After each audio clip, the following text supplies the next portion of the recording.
Now I want to know the truth, the whole truth, and nothing but the truth about Nitro-X7 steel. And so I got this Demco AD20i Slim with the natural G10 handle scales in Nitro-X7 steel. And because I already own a couple of other knives in Nitro-X7 steel that I have sharpened and tested and so forth, I am forming the conclusion that Nitro-X7 is a very good steel, at least for me.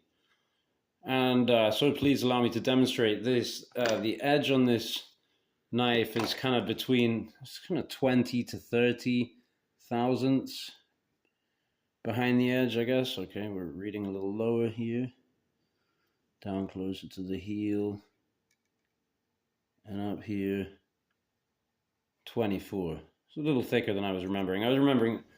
I was measuring a few different blades last night, and I just gave this its first resharpening. I've used it. Actually, I think I just dulled it by slashing grass, which is I find seems to be quite a good edge test, as in it's guaranteed to give you edge wear in a fairly short amount of time. Slashing grass, normal, regular lawn grass, just doing some kind of strimming work. So gave her the first sharpen there on the 400 grit and very well worn 1000 diamond, and go straight back into this spoon here. Let me find a good bit to make you a little cut. I'm getting this very smooth feeling, this very smooth, controlled cut that, maybe depending on what you're cutting, maybe it doesn't matter, and you'd be happy to sacrifice that characteristic for some other characteristics. People say that this steel is not high enough in carbon to have good edge retention or whatever. Well, I expect I'll be finding out about that. But thus far, edge retention, to my mind, has seemed, I haven't noticed anything outstandingly bad. And I'm more interested in, not just the profile of this knife has a good edge on it. How long is that edge going to hold? Because how long did it take to put that edge on it, and how long is it going to hold doing what, right? So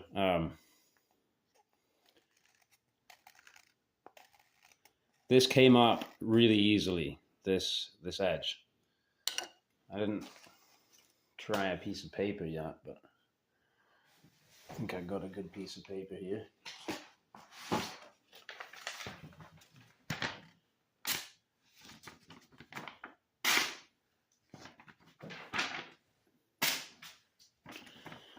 Yeah, oops.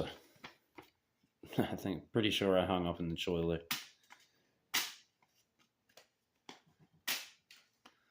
So, I think this could be a very interesting, more kind of refined user steel for some people.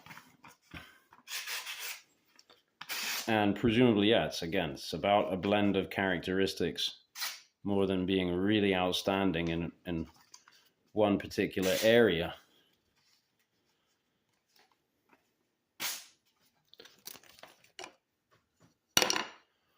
Wonder whether I've got anything a little more.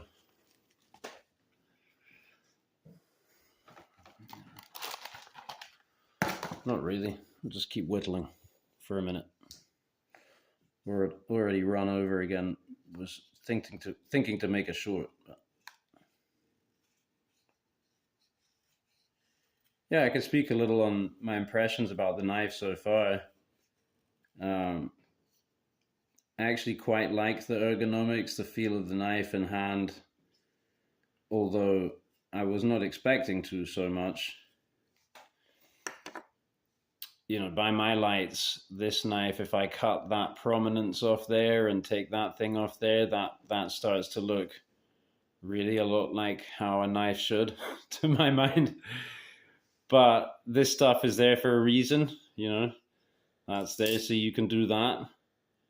And that's there, I guess, you know, in great part for this transition here, as well as just, you know, aesthetics and ergonomics and what have you. And there are practical reasons also for having this. You know, you can apply more torsion onto the blade if that's your tip, right? By having that extra leverage there. And you can work around it, you know, pretty much any grip position. And so that's okay. You know, this stuff, it doesn't really bother me that much.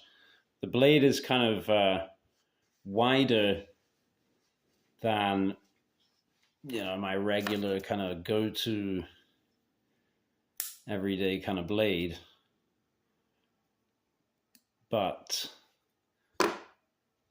that also makes it more usable in certain regards, you know. Cut some bread with it, does that well. Very good for spreading the butter onto it too.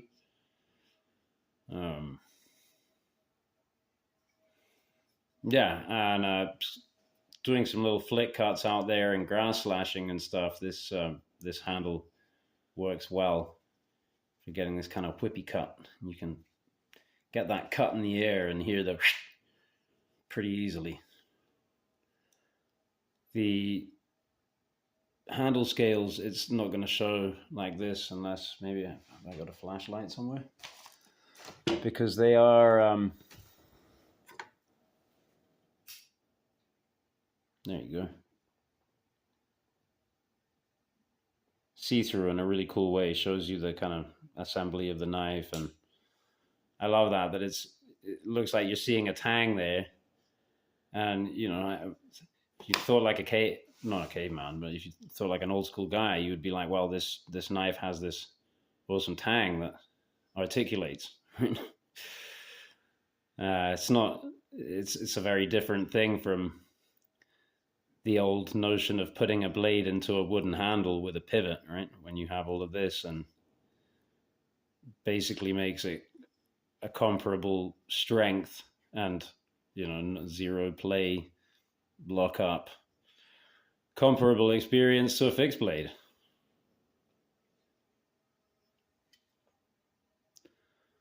Of course, with all your regular trade-offs, slabby scales, pocket clip, and stuff that, again, might not be the ideal, but it works better for carrying in your pocket, and you can work around it. This action is very satisfying. It has a good kind of mechanistic clickety-clack to it that is somehow, for me, it's much more satisfactory than the plunge lock, button lock kind of knives where you can also flick them out like that.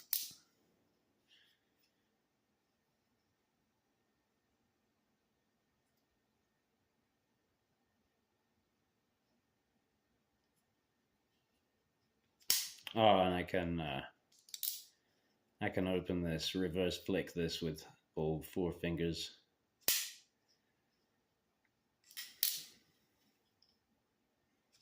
Oops.